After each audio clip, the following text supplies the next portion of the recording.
Hello guys, welcome to my new recipe. जैसा कि आपको पता है कि अभी त्योहारों का समय है और घर पे तो बहुत सारी मिठाइयाँ बनाई जाती है।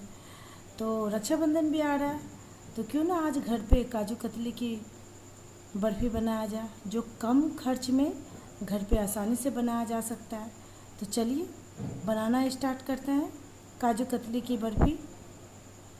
काजू कतली बनाने के लिए मैंने यहाँ पे 200 ग्राम्स काजू लिया है, लगभग एक कटोरी। यहाँ पे मैंने जितना काजू ली हूँ उतना ही मैं चीनी ले रही हूँ। आप चाहें तो इसको अपने अनुसार से कम या ज़्यादा कर सकते हैं। जितना मैंने यहाँ पर चीनी लिया उतना ही मैं पानी ले रही हूँ,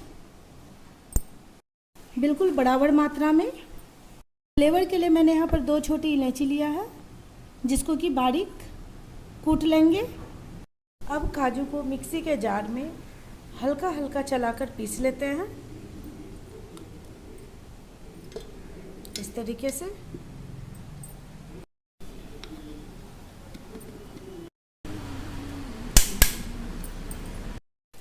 अब इस पेस्ट को एक छन्नी में डाल के हल्का हल्का छान लेते हैं।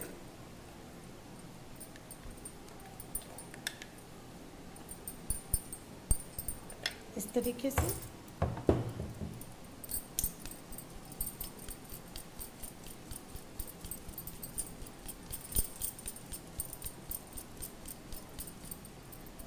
इस तरह से इसे छान लिया है मैंने, और ये जो थोड़े से बचे हैं इसको फिर से मिक्सी में डाल के पीस लेते हैं।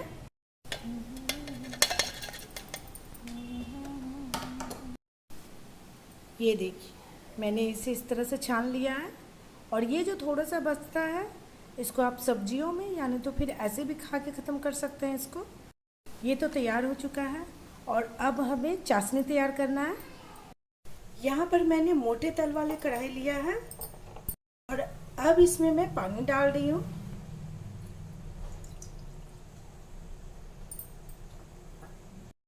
अब इसमें मैं चीनी डाल रही हूँ।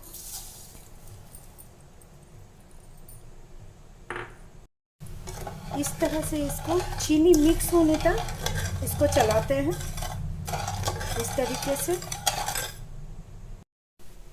चीनी पानी में बिल्कुल घुल चुका है, और अब इसमें मैं काजू का पेस्ट डाल रही हूँ,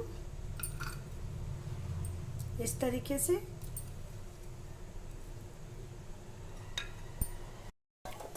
इसको धीरे धीरे करके चलाते जाना है।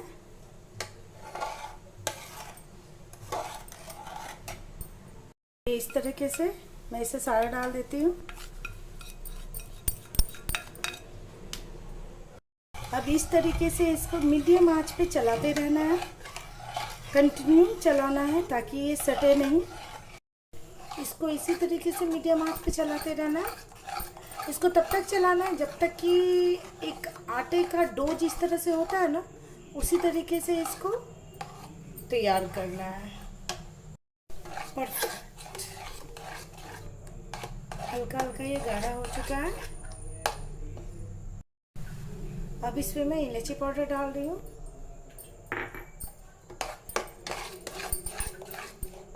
अब इसमें मैं 1 चम्मच घी डाल रही हूँ।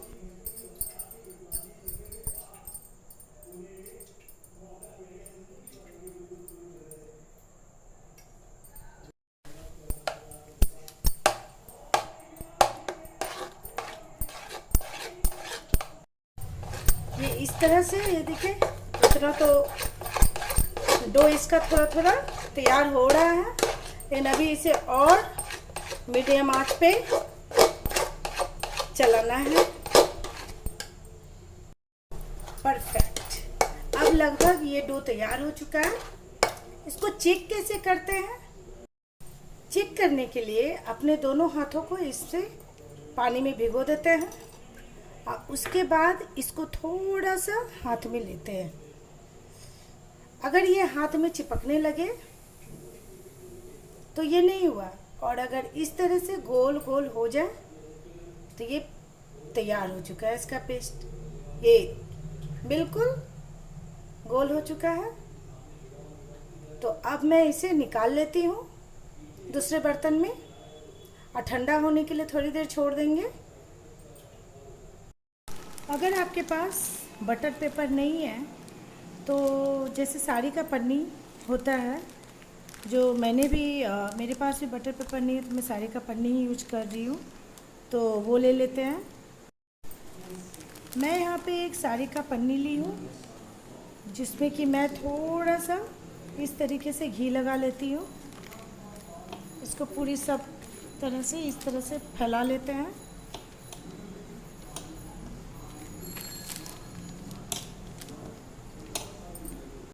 और अब इसमें मैं इस तरह से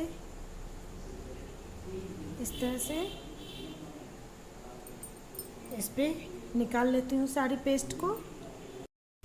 मैंने सारे डो को इस तरह से निकाल लिया है और अब मैं इसके दूसरे तरफ भी घी लगा लूँगी इस तरीके से, ताकि इसको जब हम दबाएं तो ये सटे नहीं। ये अब इसको इस तरह से अच्छे से हाथ से दबा देते हैं।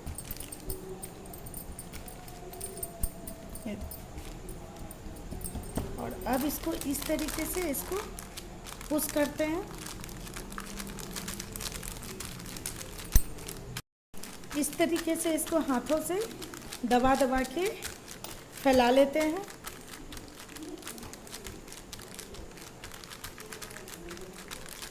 परफेक्ट।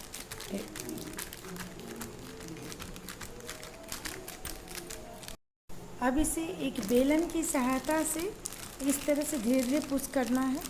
आपको जितनी इसकी मोटाई रखनी है उतना इसको दबा दबा के प्लेन कर लेना है इस तरीके से। क्योंकि काजू कतली पतली होती है इसलिए थोड़ा इसको पतला करना है इस तरीके से। अब इसे मैं इस तरीके से धीरे धीरे ऊपर वाले पन्नी को हटा देती हूँ। देखिए थोड़ा भी नहीं चिपका ये पन्नी में। और अब ये परफेक्ट, कितना सुंदर तैयार हो चुका है ये। अब बस इसे थोड़ी देर मतलब लगभग 2 घंटा इसे ठंडा होने के लिए छोड़ देते हैं। आप चाहे तो इसे एसी में रख दीजिए तो थोड़ा जल्दी ये ठंडा हो जाएगा, लेकिन फ्रिज में इसे नहीं रखना है। इससे क्या होगा ना कि अगर हम फ्रिज में रखेंगे तो ये हार्ड हो जाएगा। मैंने इसे 2 घंटे छोड़ दिया था और ये अब बिल्कुल जम चुका है। अब मैं इसमें थोड़ा सा चांदी का वर्क लगाऊंगी।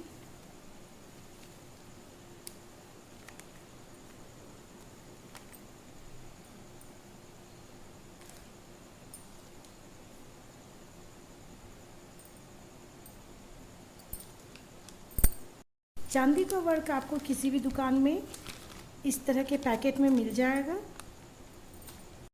और अब मैं इसके छोटे छोटे पीसेस कर लेती हूँ इस तरीके से। ये बिल्कुल कट चुका है और अब मैं इसे प्लेट में निकालती हूँ। वाह, कितना सुंदर तैयार हुआ है मेरी काजू कतली की बर्फ़ी। ये देखने में बहुत ही अच्छा लग रहा है और खाने में तो बिल्कुल बहुत ही टेस्टी होता है। ये बहुत ही कम समय में बना है ये, और बिल्कुल कम कॉस्ट में। मार्केट में ये बहुत महंगी मिठाई होती है, पर हम घर पे इसे कम बजट में आसानी से बना सकते हैं। अगर आपको मेरी ये रेसिपी पसंद आती है तो प्लीज़ लाइक एंड सब्सक्राइब कीजिए और कमेंट भी कीजिए कि आपको ये मेरी रेसिपी कैसी लगी। इसी के साथ मैं ये वीडियो समाप्त करती हूँ। बाय।